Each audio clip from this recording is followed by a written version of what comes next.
Saptarang art research foundation आणि Daruwalla drawing classes यांच्या वतीने समर क्लासेसचे आयोजन करण्यात आलेले होते। या क्लासमध्ये मुलांना मातीच्या शिल्पकलेचे ज्ञान देण्यात आले। मुलांनीही मनसोक्त या कलेचा आनंद लुटला। यावेळी मतीन दारूवाला सर यांनी अधिक माहिती दिली। नमस्कार, मी मतीन दारूवाला। 2000 सालापासून आपण ड्रॉइंग क्लास चालवतो, दारूवाला ड्रॉइंग क्लासेस। दरवर्षी आपण उन्हाळ्याच्या मे महिन्यात एक समर कॅम्प घेत असतो। या समर कॅम्पमध्ये आपण विविध ॲक्टिव्हिटी मुलांकडून करून घेतो। त्यामध्ये मातीकाम, टाकाऊ वस्तूपासून टिकाऊ वस्तू बनवणं, ड्रॉइंग, क्राफ्ट, परत ओरिगामी वस्तू, या विविध प्रकारच्या वस्तू आपण मुलांकडून तयार करून घेतो। सुट्टीचा हा जो कालावधी मुलांना काहीतरी वेगळं शिकायला मिळावं यासाठी मुलांकडून आपण सगळ्या प्रकारच्या वस्तू या 10 दिवसातून तयार करून घेतो। यामध्ये मुलांना आता आज मातीकाम आपण घेतलेली ॲक्टिव्हिटी, यामध्ये मुलं मातीकामं करतायत। त्यामध्ये ते गणपती, वेगवेगळ्या प्रकारच्या खेळणी जशा हत्ती, बैल या प्रकारच्या खेळणी तयार केल्या त्यांनी। परत फ्लॉवर पॉट, कुंड्या, पंती या पण वस्तू तयार करतायत, हे तुम्ही आता बघितलं। मी मुक्ता, मी नांदेडवरून आली आहे। ह्या कॅम्पला 3 दिवसापूर्वी आली आहे। या कॅम्पमध्ये खूप वेगवेगळे ॲक्टिव्हिटीज आहेत आणि खूप काही शिकायला मिळतं ह्या कॅम्पमधून। आज जे आमचं ॲक्टिव्हिटी आहे ते मातीकाम आहे।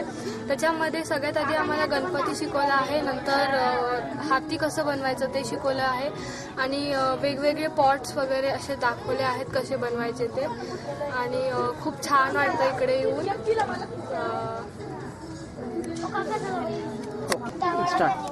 माझे नाव तनया सोनवणे, मी आज इथे आले। मला खूप छान वाटते। या काकांनी आम्हाला फ्लॉवर पॉट्स वगैरे बनवून दाखवले। इतकं छान वाटलं इथे येऊन आणि त्यांनी आम्हाला सुद्धा माती दिली आणि त्याच्यापासून आम्हाला बनवायला सांगितलं। तर मी आज खूप खुश आहे आणि मी पुढच्या वर्षी सुद्धा इथे येईल। माझं नाव खुशी मुंजडा, मी इकडं माझ्या आजीच्या गावाला येते। तर म्हणजे 3 वर्षापासून हे क्लास चालू आहे आणि मी दरवर्षी अटेंड करते हे क्लास। दरवर्षी फक्त ड्रॉइंग क्लास असायचा, यावर्षी इकडे समर कॅम्प देखील आहे आणि एक डान्स क्लास आहे। तर समर कॅम्पमध्ये मेहंदी, मग ग्रीटिंग कार्ड कसे बनवायचे, मग पॉट्स वगैरे मातीचे पॉट्स कसे बनवायचे, आज आम्ही ते रांगोळी कशी काढायची, डान्स क्लासमध्ये पण खूप वेगवेगळ्या प्रकारचे डान्स शिकवतात ते। म्हणजे ड्रॉइंग क्लासमध्ये पण नवीन प्रकारचे ड्रॉइंग शेडिंग्स वगैरे एकदम भारी प्रकारे शिकवता आणि सर देखील खूप प्रेमळ आहे, एकदम म्हणजे कधीच रागवत नाही, एकदम शांततेने समजवतात। तर खूप मजा येते, नवीन मित्रमैत्रिणी बनतात, एकदम असं आनंदाचं वातावरण।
D news report Shailesh Shinde.